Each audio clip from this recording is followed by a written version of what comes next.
আমার বিছানায় মাঝরাত্রিরে ঢেউ লাগলে আমি বেহুলাকে ডাকি। ও বেহুলা, তোমাকে বলবার কিছু কথা আছে আমার, শোনো।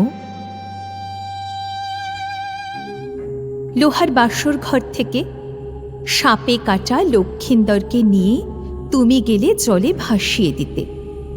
তাই তো বিধান, তুমি কলার ভেলায় তাকে শোয়ালে ঠিকই, কিন্তু একলা ভেসে যেতে দিলে না, তুমিও ভাসলে তার সঙ্গে। সেটা আশ্চর্যের নয়, তুমি যে ভীষণ ভালোবাসতে তাকে, এবং তোমার ভালোবাসার তেজ ছিল দুর্দান্ত।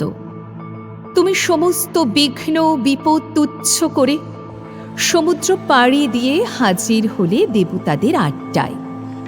সেখানে তাদের সবাইকে নাজেহাল বেসামাল করে লক্ষিন্দরকে বাঁচিয়ে ফিরিয়ে আনলে বাড়িতে।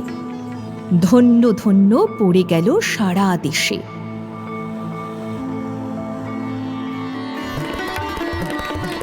এ পুণ্যভূমির আকাশে বাতাসে স্লোগানের মতো ধ্বনি উঠল, এই তো পতিভক্তি, একেই বলে সতীসাধ্যী।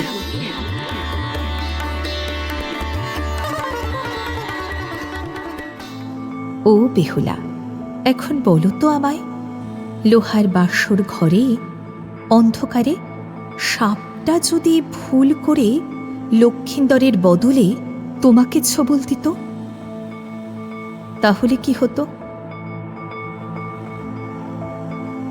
বেহুলা মুখ নিচু করে চুপ, কিছুই বলে না।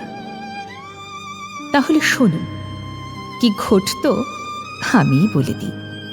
লক্ষিন্দর যত্ন করে তোমাকে বয়ে নিয়ে যেত, যত্ন করে কলার ভেলায় তোমাকে শুইয়ে ভাসিয়ে দিত ভেলা। সে নিজে কিন্তু থাকত ডাঙায়, এবং ভাঙা হৃৎপিণ্ড নিয়ে শোকাচ্ছন্ন ফিরে আসত বাড়িতে। তোমার বিরহে সে দিনরাত ধিক ধিক আগুনে পুড়ত, দাঁতে দাঁত চেপে কোনো রকমে সংসারে টিকে থাকত। কিন্তু মাস দুই বাদে তোমার বিরহ এমন অসহ্য হয়ে উঠল লক্ষিন্দরের কাছে যে আরেকটি মেয়েকে তাকে বিয়ে করতেই হলো। অবশ্যই তোমার মতো অপরূপ সুন্দরী সে নয়, কিন্তু তাতে কি আর এমন অসুবিধে?